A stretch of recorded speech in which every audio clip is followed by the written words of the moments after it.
1977, something happened at Fort Benning that two former soldiers would spend years trying to explain.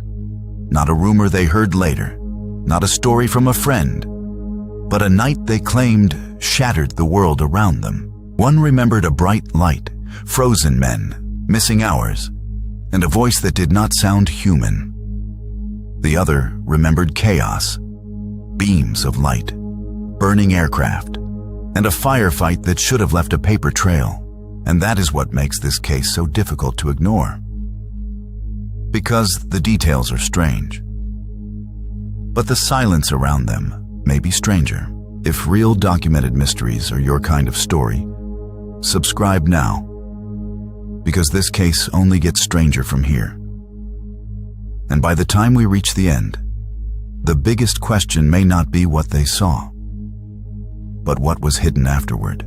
Fort Benning, Georgia, was one of the most important training centers in the United States Army. A place built on routine, discipline, and control. The kind of place where unexpected events are supposed to be recorded. But decades later, two men would describe one night on that base as anything but routine.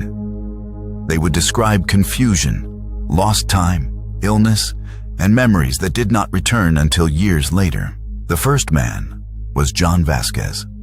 According to his later account, he arrived at Fort Benning in 1977, expecting an ordinary military path.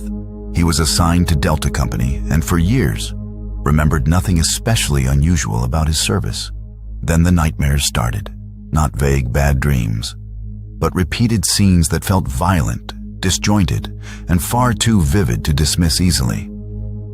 Faces that looked wrong, fellow soldiers standing in formation as if asleep, and a fear he could never fully explain. Eventually, he sought help.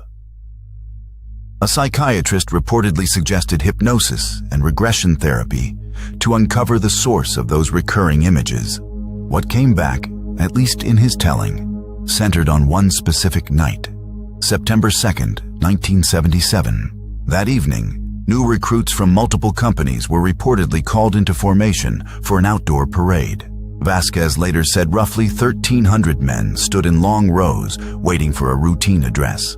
It was around 7:30 in the evening.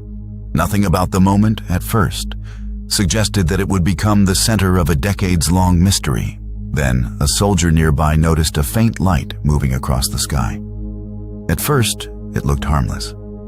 The kind of distant point most people would mistake for a satellite.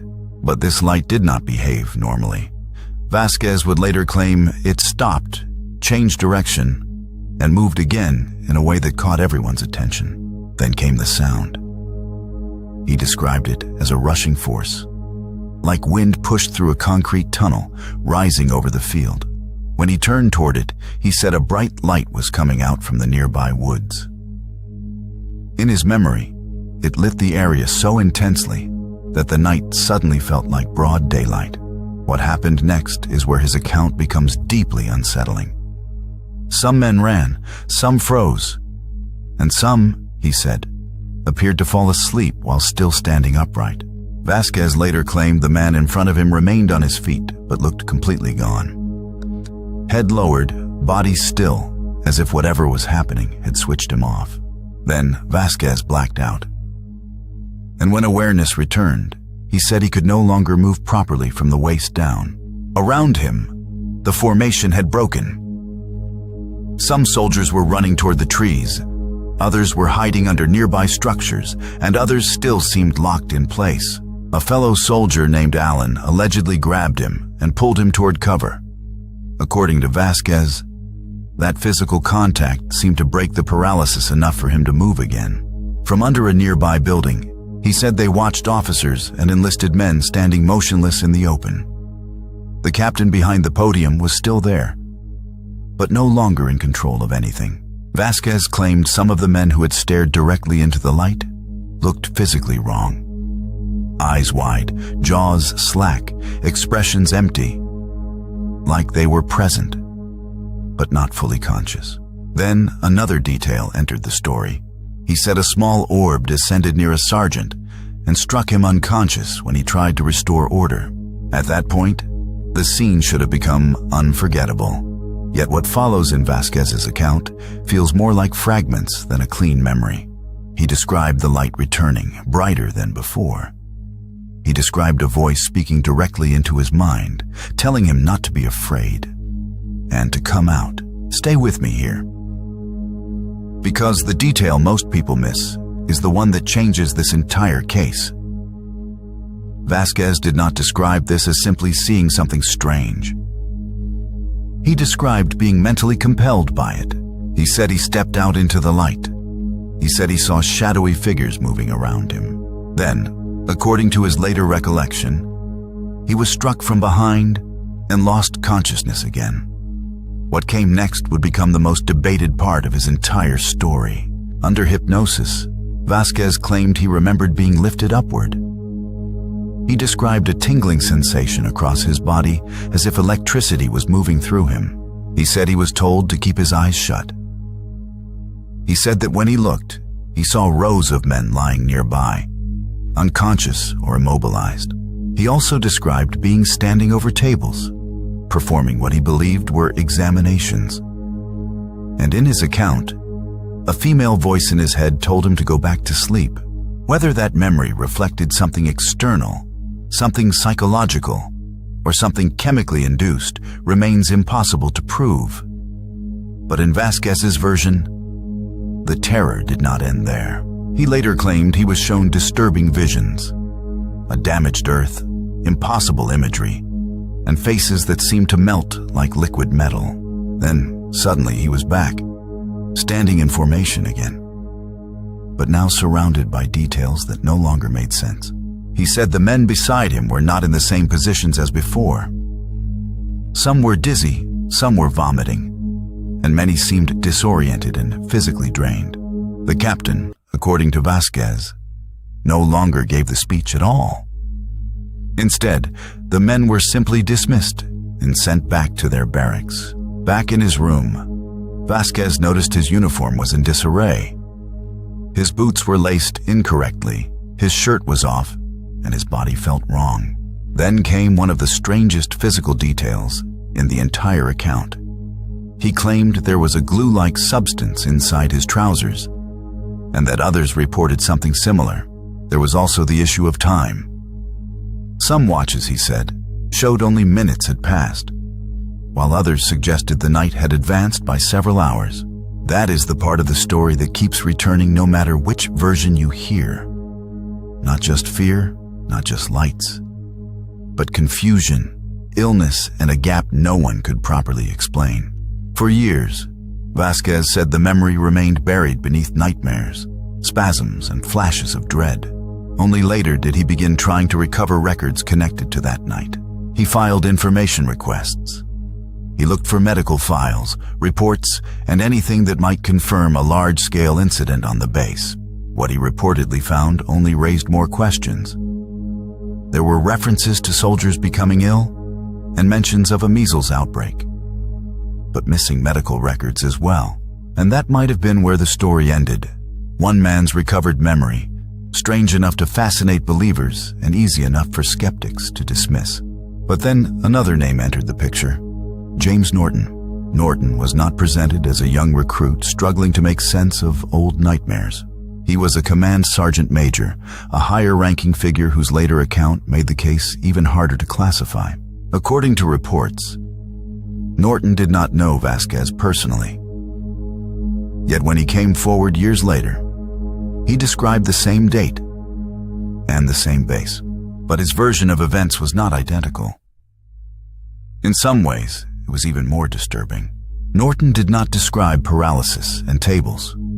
He described a direct confrontation. In his account, his division was on a firing range demonstration when multiple orbs appeared overhead. Then more objects came in fast, low, and aggressive, sending trained soldiers scrambling for cover.